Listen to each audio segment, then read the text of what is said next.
Hi everyone, today we are going to go through what is social and rhetorical purpose.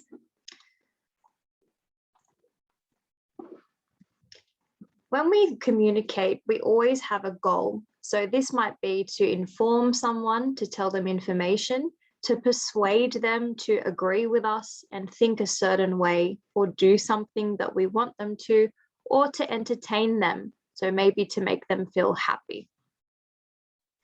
This is the same for anything that is a text. So a text can be something that is written, a paragraph, a book, a text message. It could also be a movie that we go and see, or a cartoon, or a comic. Each of these texts has different purposes. When we think about the social and rhetorical purpose to inform, that is to tell information, facts, statistics, things that someone wants you to know.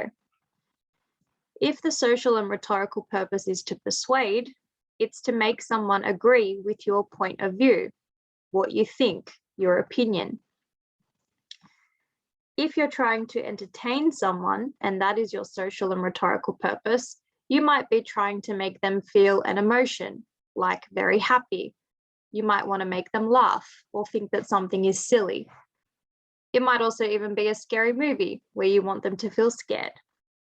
Each of these different genres and purposes involves different language choices, and that's what we're going to look at today.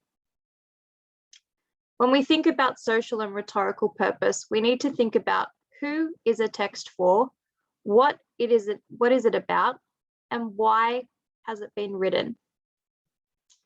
If we're writing for a young person, we might need to use really easy words to understand. Things that might be for a young person might be a children's book, which is to inform and entertain them. Or they might be watching a movie that is also to entertain them. If we look at a teenager, we might use very different language. Think about when you send a text message to a friend. You might use slang or words that aren't really proper words in the dictionary, but you understand what they mean, because everyone is using them at the moment.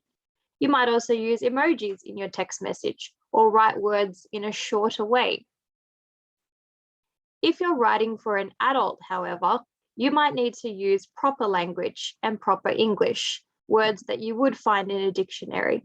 You might also need to structure your response and tell them more information instead of just trying to entertain them or persuade them to agree with an opinion. So it's very important to think about who you're writing for. We call this your audience.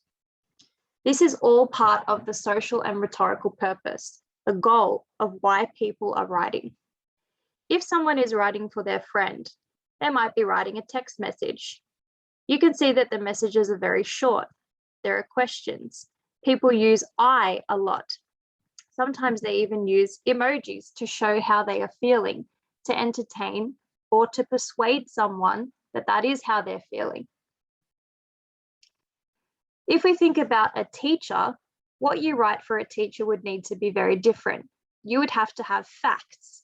You would have to have structure as well. For example, peel, where you write a point, you have evidence, you explain, and you sum up with a link. You need to think about your social and rhetorical purpose, who you are writing for, what you want them to think, and why. So how do you do this? Let's take a look at this text message. This person has used informal language because it is a personal message. It is sent to someone they know.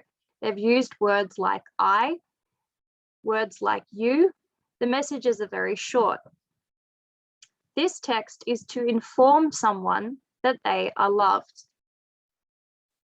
It's also to persuade them that that person loves them, using words like I, you, and also emojis. So we could say the audience is probably a boyfriend or a girlfriend, and the purpose is to inform them that they're loved and persuade them that they're loved. Let's look at this different text. This is a paragraph that uses peel. it is answering this question: why does volcanic activity occur in this particular place? We can see that there is no use of I or you in this paragraph. It is written in the third person. It is also formal. It is not personal. The purpose of this paragraph, the goal of it, is to tell information, facts. It's also to persuade a teacher that this student knows what they're talking about and that the reasons they have said are why volcanoes are active in this place, the Ring of Fire. We could assume the audience is a science or a geography teacher, and that the purpose is for this student to show their own understanding with information and examples they provide. The purpose would also be to persuade their teacher that their reasons are correct based on the examples that they use. So, in summary, the social purpose is who the text is for and what impact it is meant to have.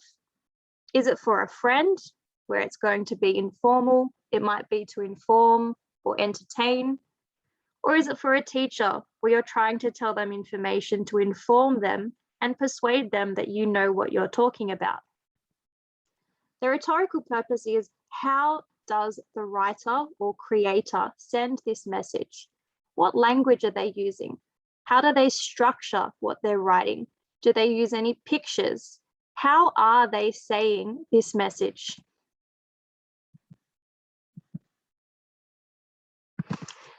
Now we're going to look at part 2, modeling and deconstructing a text. Please scan the QR code on your page, the second one, to have a look at this. Thank you.